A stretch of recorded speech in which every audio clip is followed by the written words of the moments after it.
Seorang tukang rongsok melakukan pencurian di sebuah rumah. Dia tak sadar aksinya sedari tadi sudah diketahui pemilik rumah. Saat hendak kabur, pemilik rumah langsung menegur dengan nada yang lembut. Pelaku kemudian luluh, hingga mengembalikan barang curiannya. Gak boleh, Pak.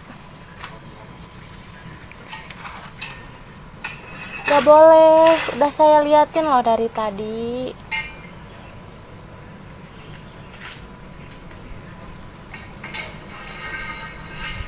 Boleh disimpan lagi nggak punya saya?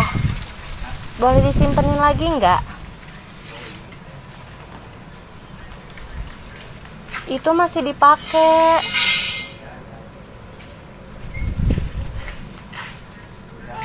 Itu yang itunya, Pak. Dari tadi saya liatin loh.